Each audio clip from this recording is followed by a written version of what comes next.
Right. I am pretty sure this is the fewest attendees I have ever had at an Expander World. Which I guess means that most other people think that Guttorm covered GDPR properly yesterday, and so they didn't need to come here today. And I can understand that. You are facing Christian Mogensen, our design wizard.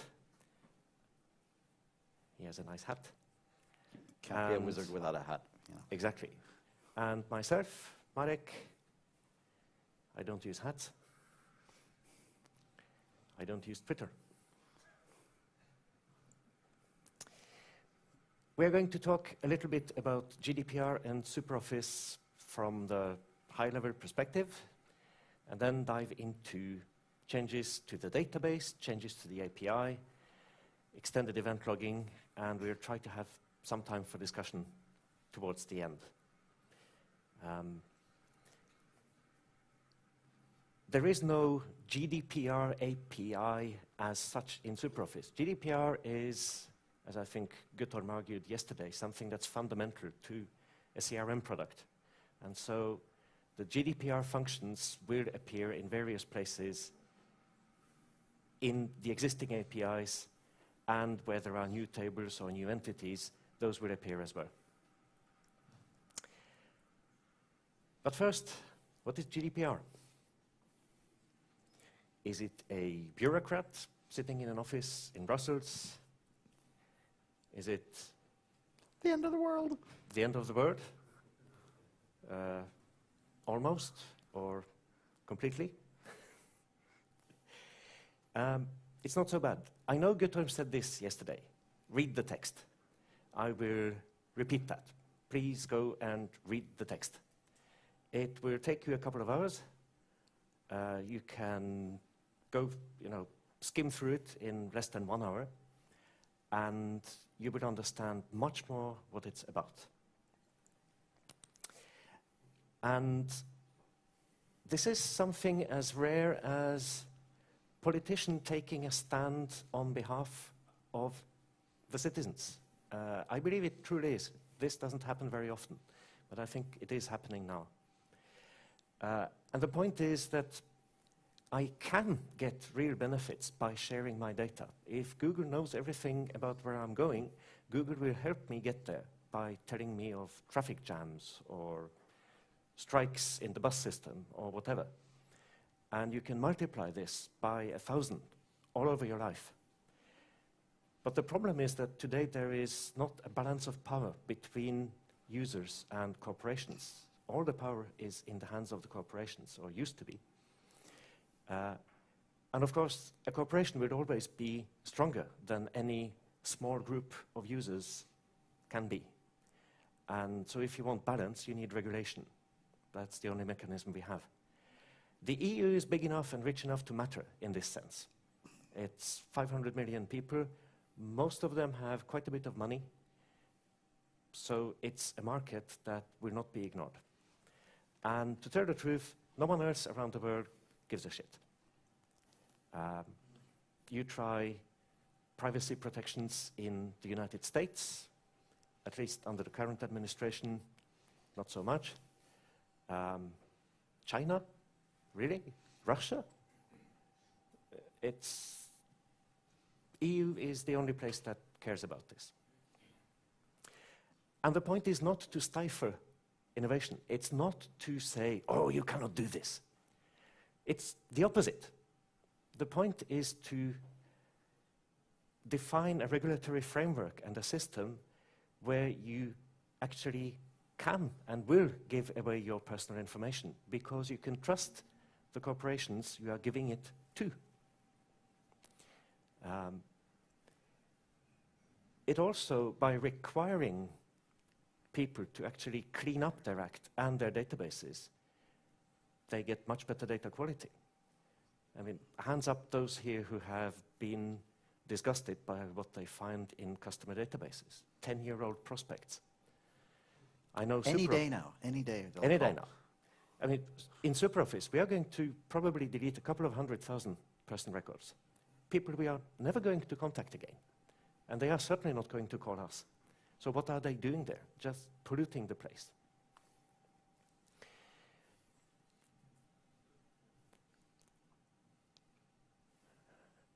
This is from the preamble. It's the part of the regulation document which is not the legal text. It's the prose where the politicians explain what it is they are trying to achieve. And that's probably one of the more useful things to read. And I've emphasized a few things, and one of them is in the second one, where it says, ensure a consistent and high level of protection and to remove the obstacles to flow of personal data. So they're not saying you cannot move personal data. It's the opposite. They are saying the purpose of this is to ensure that you can actually do it. But you have to abide by the rules. Should not depend on the techniques, should be equivalent in all states. And whether the processing itself takes place in the Union or not doesn't matter. If it is about EU citizens, GDPR applies. Consent is required. Clear affirmative act, freely given, specific, informed, unambiguous indication. That tells us something about how the consent texts need to be written. They have to conform to this. Silence, pre-tick boxes should not therefore constitute consent. Which means, once we get down to defining consent forms and the mechanism around them, we have to have a positive consent. We cannot say, well, you never said anything, so I'm sure it's okay. It must be not unnecessarily disruptive. So if you can provide a service without the personal data or without all of them, you should do so. And then you have this access to and rectification or erasure of personal data, which is where we need to provide usually self-service mechanisms. An interesting twist on that is, how do you know it's the right person accessing the data? These mechanisms need authentication in some way. So, yep, it's a golden opportunity. You actually have to clean up, you have to get your house in order, and after that, you have a much better database. GDPR is very often presented from a negative standpoint. You have to do this, otherwise the lawyers will come after you, the fines will be huge, your customers are going to leave you. What we should do as professionals advising our customers is to try to change the mindset to something positive. And I would encourage you to go to Google, who now have this privacy checkup, I think that's what it's called, button, where they take you through the data they have about you, especially the part that's called My Activities. That was not so nice 4 or 5 years ago. But now it is an excellent example of how to do it. It's clear, it's concise, it's easy to delete particular items or blocks of items or everything at once. It's easy to turn stuff on and off. It's easy to understand what information they have, and there are even download buttons to retrieve it. So GDPR is already working. And it has a lot of room for constructive interpretation, and that is the intent. Now, of course, once a customer decides on their interpretation, they should probably contact a lawyer to ensure that it is consistent with GDPR. And then our product will help you implement the policies. We can't set policies. And with personal information, you should ask for what you legitimately need. Might be a little, might be a lot. Depends on what you're doing. You need to explain how this will benefit your customer, the person giving up the information. Make it easy for the customer to verify that you keep your word. And this is part of the regulation text, 7.4. do the processing. It's a long sentence. It says, don't ask for stuff that you don't need. And you cannot claim that a contract to provide a certain service entitles you to personal information that is not connected with it. Right, that's the end of the pep talk. Yay, GDPR. Yay, GDPR. Yes. So now the question is, how does this manifest itself in SuperOffice? And probably one of the most important places is the consent system. So in order to store, process, and, for instance, do e-marketing of personal data, you need consent. And consent is a crossroads. It's who is it about, which is always a person ID. What, that is the purpose. So that might be store and process, which is the fundamental one. Not having store and process consent is effectively delete me. And e-marketing is the other consent purpose that we pre-populate for you. How did we obtain the consent? That is a list. We pre-populate it. You can extend it. Why do we have the consent? What's the legal base? That is also a list we pre-populate. I think you can change it, but it should conform to this little mouthful. And this is actually one of the things that you need to know. Processing shall be lawful only if and to the extent that at least one of the following applies. So 6.1a is the explicit consent. That is where the customer has ticked a form, answered to an email, or in some other explicit, provable way, said, yes, this is fine. 6.1b is one that you will meet a lot, necessary for the performance of a contract. Once a customer is no longer a prospect, but a customer, you have a contract with the customer. And in order to perform whatever is in the contract, you will probably need to know who the customer is. And that entitles you to a limited amount of personal information about the customer or contact persons at the customer. So that's an implicit consent. 6.1c and d, I would guess probably not so often, depending on the customer, of course, but compliance with the legal obligation, protect the vital interests. 6.1e might be in the public sector. 6.1f is the bar of soap. That's the difficult one. Legitimate interest. So as long as I am trying to sell something to Christian and there is an active sales process, I might claim a legitimate interest in knowing who Christian is. Once he has said firmly no and go away to me, that interest no longer exists, but it does exist while the sales process is going on. This is the one where you may need to talk to the lawyers, or the customers may need to talk to the lawyers to find out where the gray areas and the borders are. And this is the one that is open to some interpretation.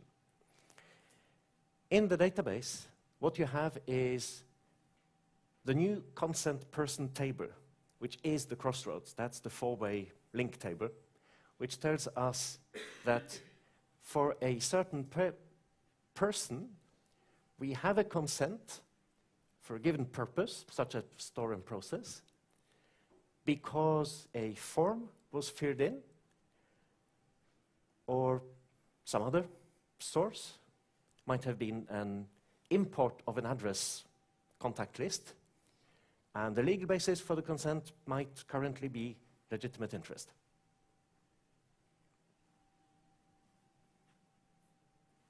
Any questions so far? Clear as mud. When this functionality is released, you will of course have existing databases that need to be upgraded. And of course, defaulting to not having consent to do anything with anyone is not helpful. Please delete my database. Yes, please delete my database. Yeah, we've upgraded you. Everything's gone. Ha, you are now compliant. Yes, but. So the old no mailing checkbox, that's going to disappear because it's going to be replaced with the more specific e-marketing consent, yes, no, and the mailing types underneath that Eric showed yesterday.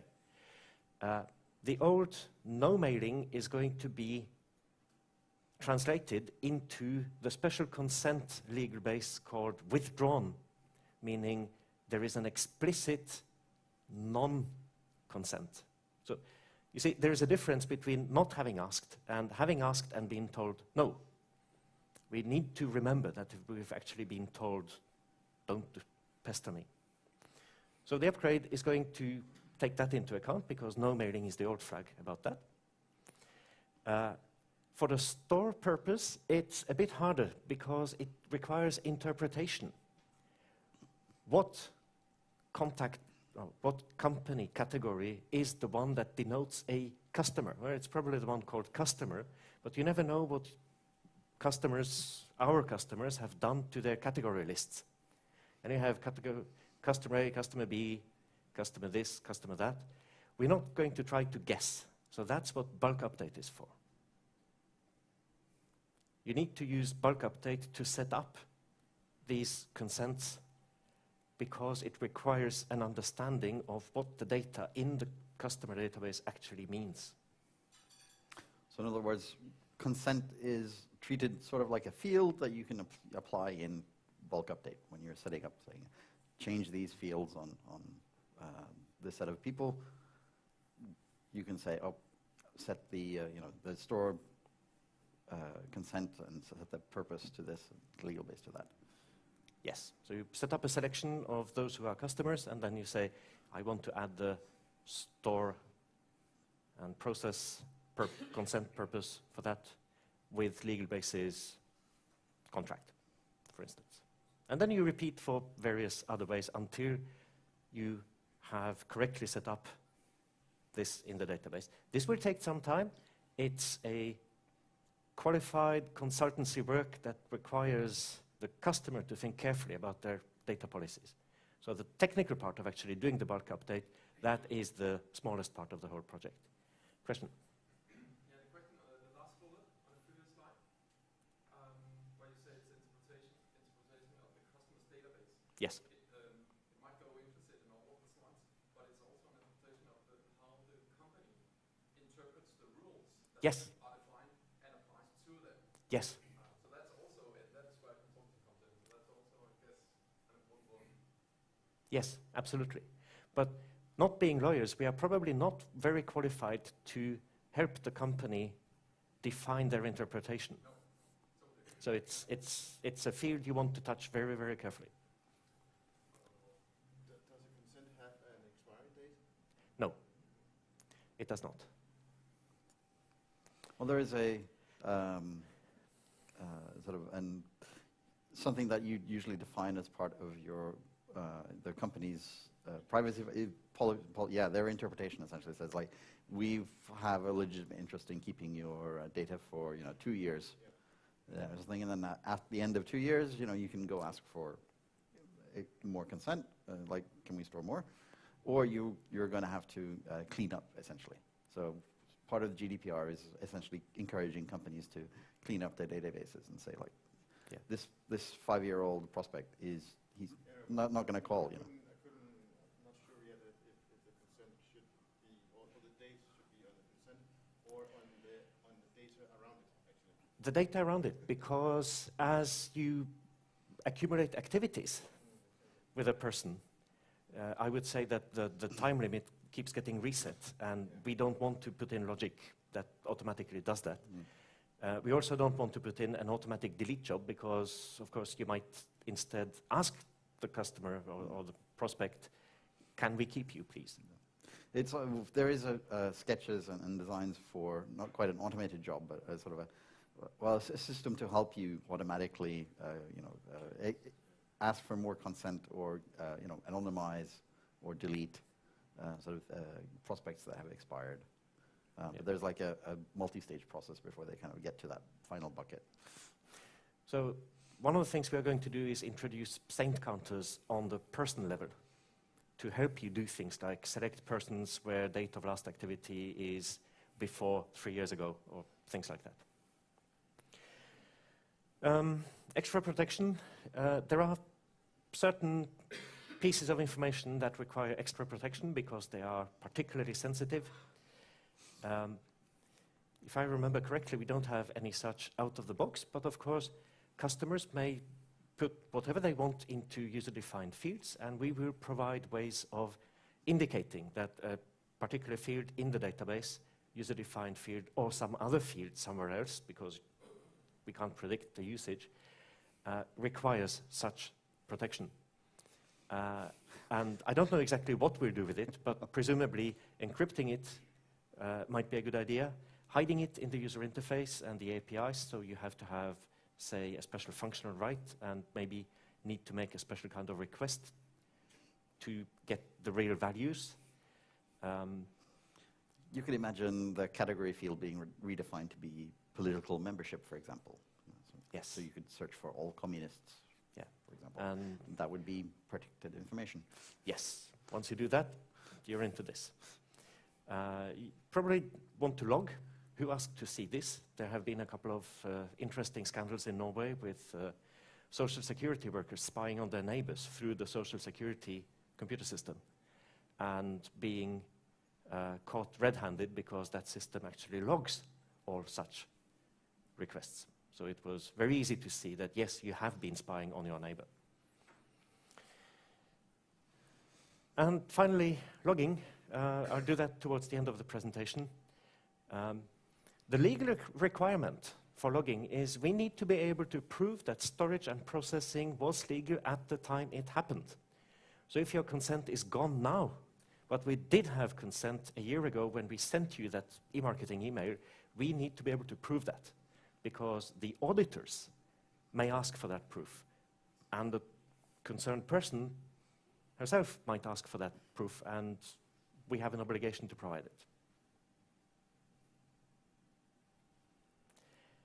Now, I will leave the stage to my excellent colleague, Mr. Christian, the wizard. Oh, yes. So we'll look a bit at some sketches and how the database and how the APIs kind of hook in on the back end. And then we'll come back to logging towards the end. So these are the sketches Eric showed yesterday about consent. And the idea is you'd have the consent sort of showing up at the bottom of the person dialog, or sort of where the person information presented. And you click it, and you get this bigger dialog with kind of, okay, here are all the different things, all the different purposes that we have and that we're interested in, and how do we get it, when do we get it, who updated it. And so this is sort of, you would need to dig into each person, to find all this stuff. And it's if you then want to add or change one, it's like yet another dialogue. So it's a bit heavy-handed at the moment. We definitely need to work on making it a little easier to get to. It's yucky, And you're not going to sit there and manually edit these consents. That's too much work. This is what bulk update is for. Or we give them the power to the end user. They will be able to go into a portal and manage this stuff themselves. We don't have to worry about it. Have the system take care of all this stuff. So if somebody doesn't want to participate in profiling, they can toggle that off. Say, don't profile me. You don't know me. Don't look at me. And these would be consent purposes. Yes. So each one of these is a consent purpose, and the person can then say, "This, I agree to this," or I say no. And each one of these purposes, the company, our customer, the SuperOffice installation, can choose which ones of these are applicable to their use. So if you don't use location data for anything, you can turn that off so it doesn't show up on the list here. If you're not integrating with Facebook, then you can take away that Facebook consent. You could add your own consents also if you have some new interesting case. So having the users manage this, that's good. So there we go. This is the same diagram that Marek showed you, the little consent person linking all these different lists together to a person. And each one of these is basically a list table with a name and a description, and then there's instead of relying on IDs, we do the same thing we've done with licenses and function rights. We have a little string key that is consistent across languages and so on. So consent purposes, this is what's in the priming data at the moment, where they have, these are all multilingual, of course, but the basic one, store and process, can we keep this person around? There's an active flag, so you can decide which ones you want to use on your installation. The key, and I think we will get rid of those hash marks. Don't need those. And then there's some consent text. There are some additional text fields here that when consent purposes are shown on a web page, for example, like you want to build a form to ask the user, like, give me your consents, you can say, you can define in the form, say, basically, put the consent here, and we can pull out like a description from this row and use that on the web form, so you don't have to manually type that in. Consent sources. So where is this coming from? So it's like, okay, manually typed in. It came through email. It came through a request, which is like email by a different name, really, usually. But of course, now with the new customer portal, maybe, who knows, chat, web forms, the customer portal, import, other integration.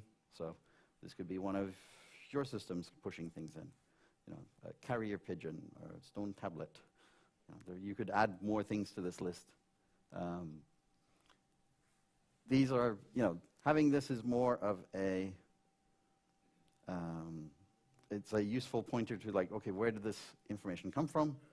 On the, let's see, on the consent person here, there's a comment little string field where you can sort of provide the additional details like, what exact form or what URL or, the email header, timestamp, something. It's like this consent came in on this particular message, this message ID. So since this is useful for auditing and sort of having, it's like, no, you definitely sent this message. We can prove it. We have this message ID and it matches something that was in your outbox. Yep. Will there be a link to that email, or if the consent came via an email or a ticket, will there be a link to that ticket what happened? That's a really good idea. So yes, we should probably, that's something we could definitely add. Maybe. Yep, maybe. Then legal base, this is basically a list of those paragraphs, legal paragraphs. I don't see this list changing very, very much. It's like the stars are aligned for, but who knows? Maybe they will. Laws are always open to revision and change. I think tracking legal basis in the database seems a little unnecessary, but I need to have a little fight with Erik Eide about the usefulness of this table. Yep. So these two slides, are they defined values, or are they just explanation how you can use the table? These are the ones that ship when we do an upgrade or installation. So these are the base. This is the priming data. You can change these as you want. But we need to have some initial data there to sort of provide some useful stuff to begin with. The APIs that we use to sort of get these lists and then manipulate them, for the list tables, they are lists just like any other. So they give me a list of all the different items, give me one particular item, update one, or create a new one. So there's one for purposes, one for sources, one for legal basis. And then on the person agent, there's a similar set, to create the links between person and all these different lists things. So there's like a save consent person, and there's the bottom 3 ones here are more interesting, say, because they focus on for a particular person and a particular source and key, and legal basis, set that consent. And then similarly, take it away. And do we have one of these? So those are sort of fairly useful. I see they're missing a parameter. That comment string that we so careful to put in didn't make it into the API.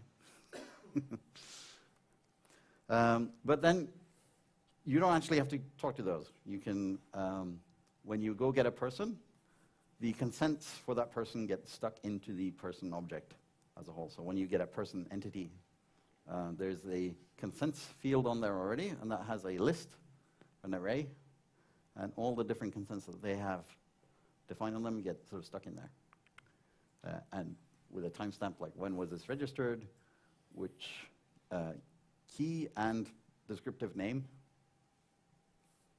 and same for purpose and source. That all gets stuck in there. So you don't actually have to go talk to a specific consent API. It just comes along for the ride when you get a person. And then on the REST side, it's very similar. The lists work just like any other list. So you can say list consent purpose / items, and you get back a list of all the different purposes. Same for source and legal base. And then when you go get a person entity, you'll get back the consents as a list. So they're just stuck in there sort of already. You don't have to do any special work. They just show up.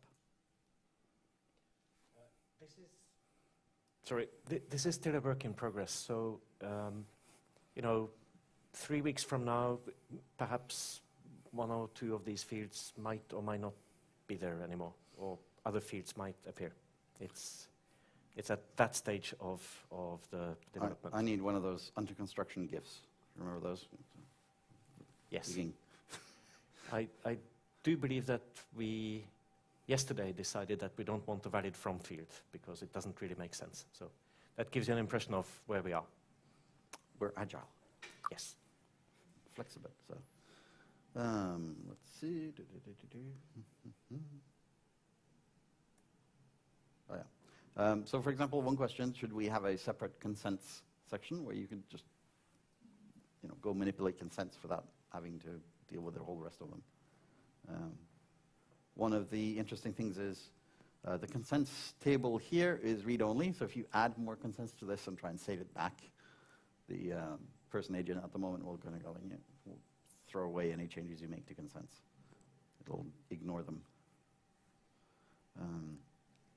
So we should probably add a separate consents endpoint where you can sort of look at consents just in detail. Question? Yep. Have you created I foresee that in our, for example, our CRM scripts, or emails to customers, we have to start checking, do we have consent to send you an email? Yes. It would be nice if there was a simple method, like a person has consent and pass in a string or an ID or something. Well, yes, you could say person 123 consent / and then the consent purpose email or spam or whatever it ends up being. That would be an easy way to here. These ones. So you could use that in a URL and sort of say, do we have the spam. Yeah. And if you step, I think, 2 or 3 slides forward. Yeah. Another one. Somewhere Here, has consent. Yep. around here. Like, yeah, has consent. That's the one I was looking Yeah. Yeah. So the functionality is there. It just needs to be exposed in sort of an easy way. Mm. Yeah, but that was the best method I was looking It, Yep. It's also exposed as an archive provider column. Anywhere you have a person block of columns in an archive provider, there is going to be a has XXX consent Boolean column. The XXX is going to be the key, and it's not spam, it's e-marketing. Yes. So that means, and those columns are generated dynamically. So if you add your location consent, consent purpose, you can then ask for the has location consent column, and it will be true or false depending on the state. Those columns also exist as virtual fields in the dynamic archive provider, so they are accessible through the search engine. So you can do person.has e-marketing consent, and you will get back a Boolean, or you can include it in the search. So and person.has e-marketing consent has to be true, and that will weed out all those who do not have consent from your query. So we are trying to make it simple. Yep. The e-marketing sort of system in customer service will, of course, obey the sort of check the e-marketing flags and make sure that no mailing is respected properly. Yes. So, yep. Consensus column, yes. So ignore the question mark at the end. That's my. And they will, I mean, they appear in the column list, so you can put them in your archive columns, and then you can see them directly in the user interface. You can use them in selections as criteria. So they behave like normal columns. Yay, archive providers. Yes. Bulk update. So yes, there's a bulk update agent and bulk update functions where you can basically list up a bunch of fields. I haven't looked into it enough, but the plan is basically to put consents in there as fields. And I think Tony demonstrated it yesterday. Yeah. One of his code snippets was programmatically doing bulk update. Yeah. So, and yeah, you can do bulk updates on a selection, or you can come along with a list of entity IDs, basically like these 15 persons, change them. So yeah, let the robots do the work.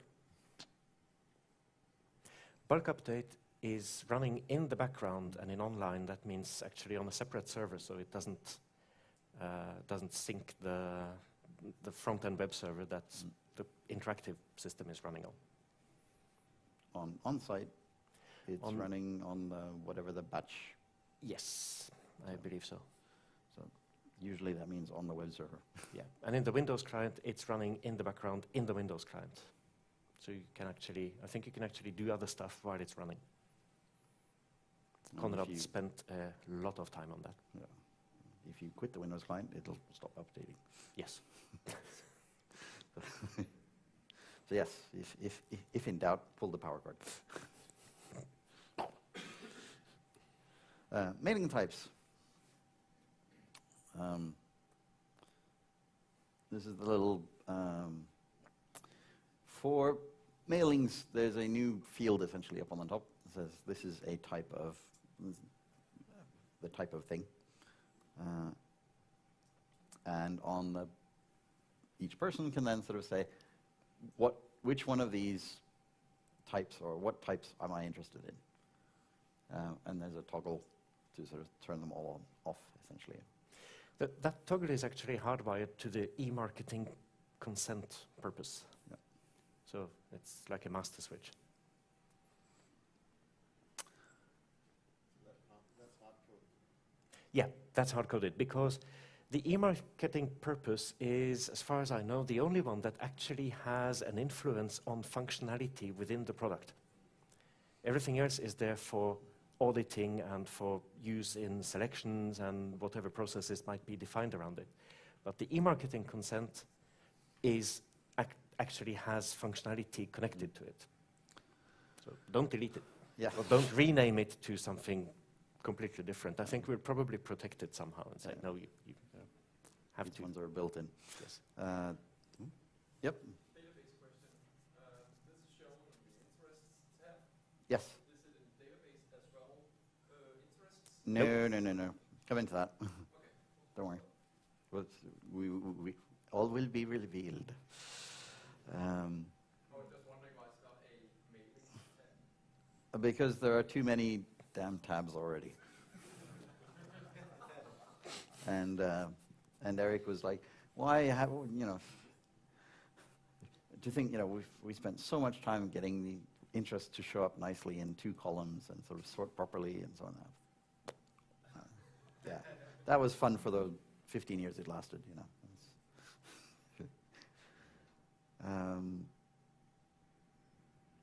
Right. So yes, so mailing types on the inside that looks like that. On the outside for the end user, it shows up as another list of switches, like manage my subscriptions type thing. And so the important thing here, of course, is this is not the same as the mailing consent. Mailing consent basically says, like, can you send me email? This is more detailed in saying, like, what kind of email would you like us to send? Does that make sense? So this is how it works in the database. So this is a mailing shipment, and that has now a mailing type. This is a list table, and a person has a mailing type reservation record. Basically says, I do not want to receive this type of mailing. And so the shipment can go look at, like, all my people, which ones have this record and which ones do not. So again, some sample data. So it's basically these mailing types, important messages, campaigns, news, invitations to events. We've tried to keep this list fairly short. It's like, but again, here you can go nuts. There's no meaning in these different types. They're just there for categorization. So depending on what you put in there, different things will show up in here.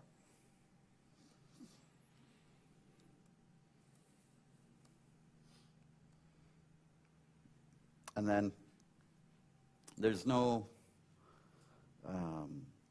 sort of a big mailing type API. Again, mailing types are just kind of stuck in on the person. So for a particular person, there's a list of mailing types, and all of the types are listed there, and with a checkbox, essentially, a selected yes or no, selected true or false. And selected means it's all right to send Yes. this kind of mailing. Yeah. While in the database, it's the other way around. Yeah. If I remember correctly, the rows in the mailing type reservation tables are the ones saying don't. Yeah. When a reservation is essentially, in this sense, saying no. So for those of you who want to, hack the database on your own, you need to know this. And it's a tactical decision because we are trying to keep, avoid having to pre-populate the database with 10 million reservation rows when we do the upgrade. It's better to leave it as okay, and then for people to say, no, I don't. So the default is when you add a new person, for example, we don't have to add reservation records for them. We assume that they want to receive all mailing types by default. So until they kind of explicitly say, no, I don't want this one, they can receive any. It's one of those interpretation. it's one of those interpretation things where you might have a legitimate interest in starting a selling process because you have imported an address register. And until people have actually said, no, I don't want to unsubscribe, you can claim to have an interest in doing that.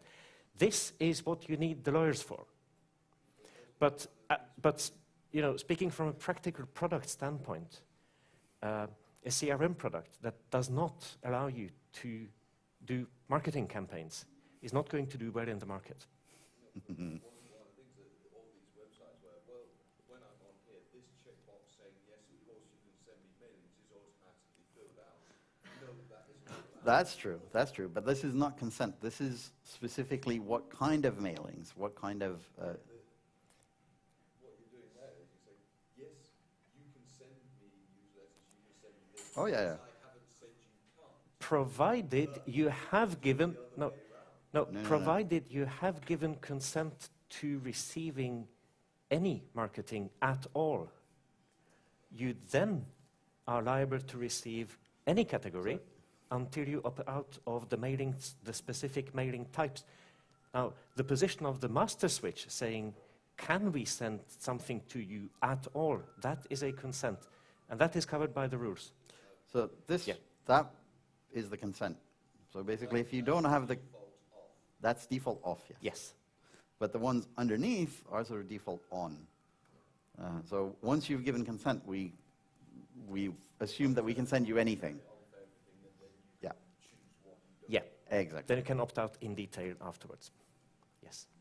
I'm sure as we go forward, we'll figure out some way of saying, okay, these are the ones, these are the mailing types you want to have default on, and these are the ones you can sort of explicitly opt into. And, you know, this system will definitely become more complex as we go on.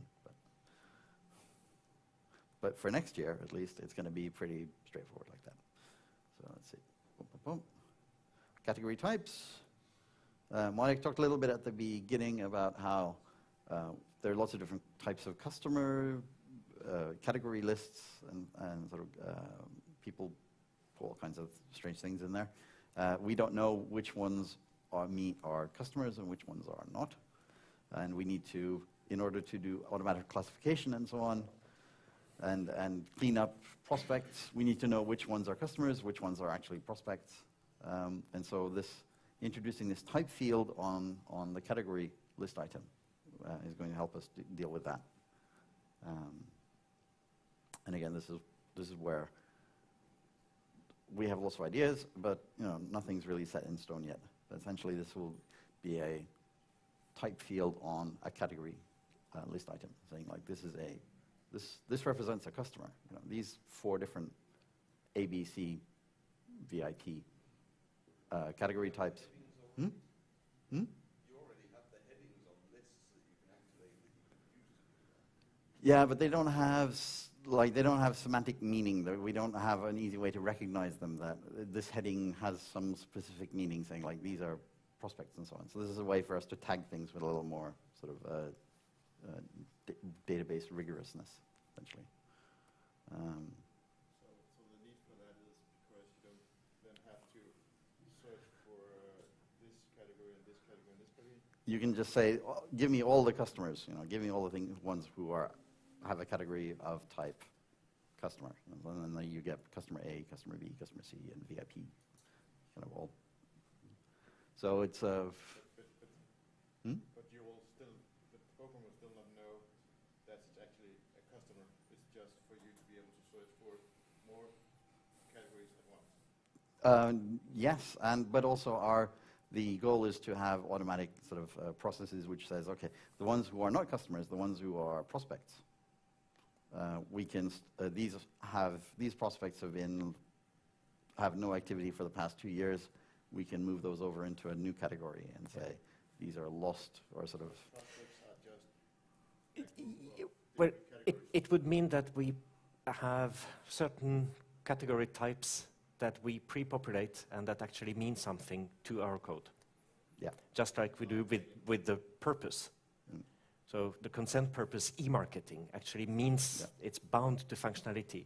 And this is the same idea, to have category types that are bound to certain functionality in the product in due course. Okay, so yes. So yeah, that 5-year-old prospects I'm going to call back. So we can safely get rid of them. And according to GDPR, we should. We shouldn't be keeping stuff. Shouldn't be keeping personal information that's no longer relevant. We no longer have a legitimate interest. Okay, event logging. Event logging. So, as I said, personal data shall be collected for specified legitimate purposes. Controller, the data controller would be our customer, the party who wants to do something with the data. The data processor is, in case of online, it's SuperOffice and then contracts back. But it's the controller who is responsible. Be able to demonstrate compliance. So that's the, have to prove that it was legal when we did it. And even if that was some time ago, and even if consents have been withdrawn and so on.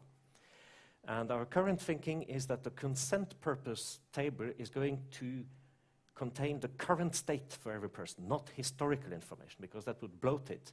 And this is a table that is quite central, and it's going probably to be hit a lot, so we don't want too much stuff accumulating in it. So if you remove a consent, the record goes away or is changed into legal base withdrawn, and we don't keep the history in there. So that leads us to having a separate logging system, which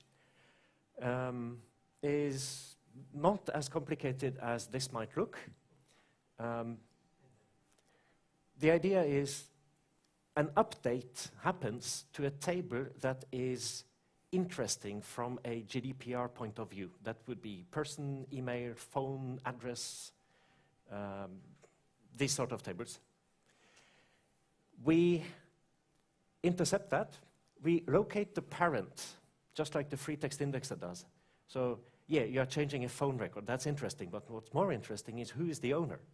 Because if the owner is a company, then that does not fall under GDPR, and we don't need to do anything about it.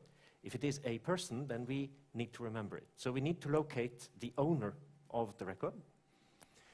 Then we have an async barrier because the logging takes time, and we also want to wait until the updates are complete.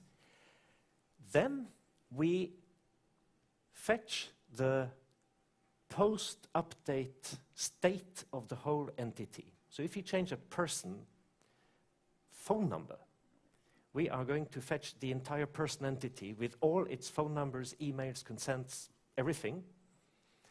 And we are going to send it off to our log service in the cloud. And that log service is going to dump it into a nice cloud database, which Microsoft have kindly made available at a certain cost. Loud. And the reason I want to use that kind of database is it's perfect. It's a NoSQL document database, and it's perfect for the kind of thing we are doing here, which is to dump a lot of stuff into it that we want to keep virtually forever. We want to be able to scale it, but we probably won't be doing too much reading. And the reading we're going to do is going to be very specific, very targeted. I want to know what happened to this person, or a certain field on this person. Things like that. Those are searches which are easy to do, and because it's a schema-less database, I don't have to worry about schema changes, which would otherwise be a huge headache, because our tables evolve, and if the log tables were mirrors of the real tables, this would bog down pretty quickly. What happened to the unsite? I shall come to that in the last slide. What's about the right to be forgotten?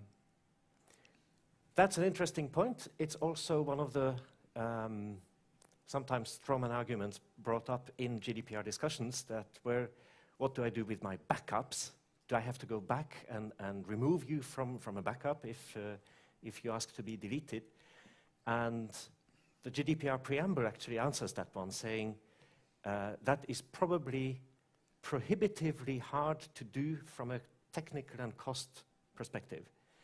So in the case that you are restoring a 6-month-old backup, what you are obliged to do is rerun the deletions, which tells us that the log needs to be outside the database, because otherwise we can't do that.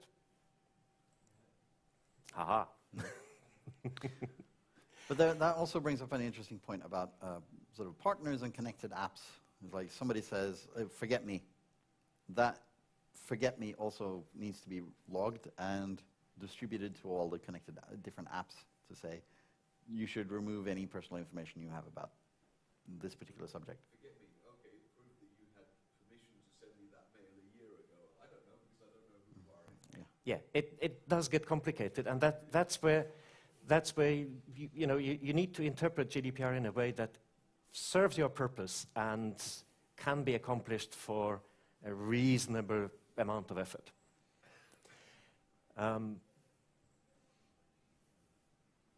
Now, I think we're going to use that particular database. We're not going to expose the database itself, because there's only going to be one, and it's going to contain everything. So it's a fairly valuable place. So there's going to be a service around it, and data coming in from every customer needs to carry with it authentication information so that we know on whose behalf we are doing all this. And the history functions that we put into the code, into the user interface, will fetch their data from this service. And a log record may look like something like this and the next slide. So the identification block is like, who's this about, or which customer, which database. And you see, I need to include the database server and database name because of people cloning databases and reusing serial numbers. Marek complained about that and told you some of the bad consequences of doing that. There are problems with the log as well if you have 3 different installations masquerading as one. So we need to be able to differentiate between them. The changes block would be a concrete list of which tables and keys, primary keys, have actually changed. And then you would have the data block, in this case from a sale. So we have the sale table fields, and we have the UDEF table fields, and probably not much else. There's a couple of text fields. There's that large text block on sale. That would be since it's a separate table, it would probably be a separate field here. And that is what we keep. Now, the functionality that we are thinking about making, and I can't show you any sketches because we haven't actually gotten that far. If you remember from Guttorm's presentation, the extended logging is a bit way out in 2018. So it's at the prototype stage now, which also means you get to influence it. But a historical view, like, what did this person dialogue look like a year ago? That's easy to answer because we have the complete entity with everything. So we can easily reconstruct the dialogue. We can reconstruct the timeline because we can ask that database, what dates do you have records, snapshots for? Those would be the dates when something changed, and we can do something like draw a bar across the top of the dialogue and put in some dots to say here and here and here and here, like a timeline, and maybe the dots can change color and shape and size to indicate something about what happened at a glance. Tooltip that will say, what happened. If you click on it, the whole dialogue is refreshed with state as of then. I don't know if that would be useful, but I think certainly the consents would probably be useful to see. Attribution. Full demo. You might imagine that the tooltip for a field shows you the history. Like, what's the history of this field? Changed from this value to that value by at date. That's something that the database will fetch in milliseconds. And auditing. And here we are probably talking about a specifically programmed, some kind of dialogue, report, archive thing that will give you something like the consent history for a particular person ID. And if the person still exists, then we have the name. And the logging service may or may not pre-calculate some of this stuff to make it go faster. That's a tactical decision, and one of the reasons for having it as a logging service and not just a database. Now, the big one. What happens on site? If I have to program this logging service twice with two completely different databases, I shall be more than twice as busy, because our test matrix and everything goes way up. So what I would prefer to do is to tell customers, you have to use the Azure Cosmos DB. So you have to get an Azure account, and you have to give Microsoft some money, and you have to provision such a database. We will, of course, supply an easy way of doing that. But it's your log, it's your database. You own it. You provide whatever security policies you think are appropriate, and you pay for it. But you will get all the benefits of the logging.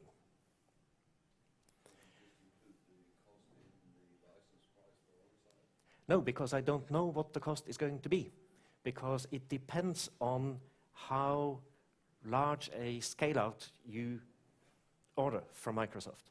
And they have it's a simple slider, and the more you put it to the right, the more it costs, and the faster it goes, and the more data it can store.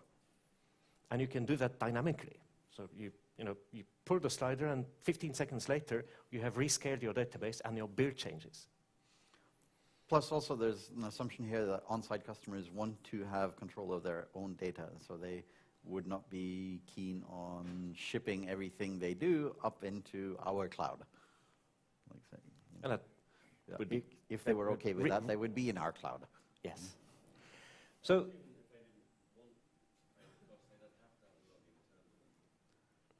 true, but then if somebody comes and asks for an audit, or then they're like, well, yeah, well, you don't have that. So what I would like to do is to say to customers, this is our policy. To be GDPR compliant, you need to have the logging system. To get the logging system, if you're on site, you need to provision a certain service in Azure and pay for it. And the question is the world sufficiently cloud ready to do that? Or will we have problems convincing some conservative chief of information security to do this? And that is something you can think about, because we are over time, but that's something you can think about and come back to me. Yep. So, any other general points? Cat at the back? No? Yes?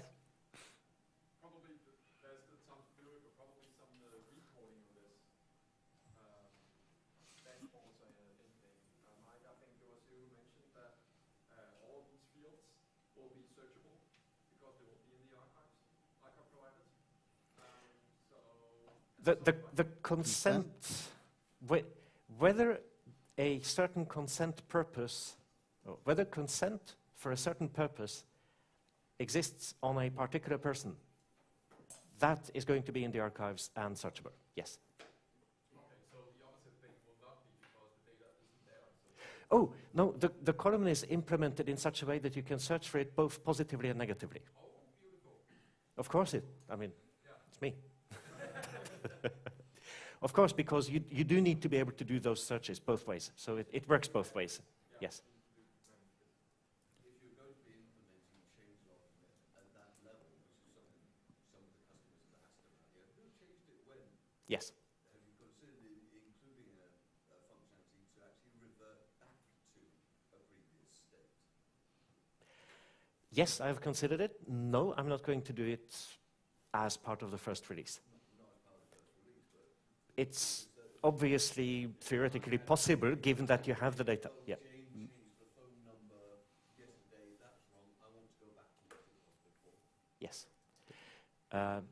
the thing about that is it's hard to make it in a functionally and user interface good way without doing quite a bit of specific programming, specifically for each kind of field or something. Which means the effort to do it is a little bit larger than if you could, kind of program some very generic function. We could make such a function, but I fear it would be hard to use. Ideas are welcome. Yep. All right. Yeah. Not so bad on those in fields, almost impossible on the UX because of, like you said, schema. Yeah, they've moved around and things. Thank you all. Thank you. We're done. Yeah, sorry. You come up to me and we can continue.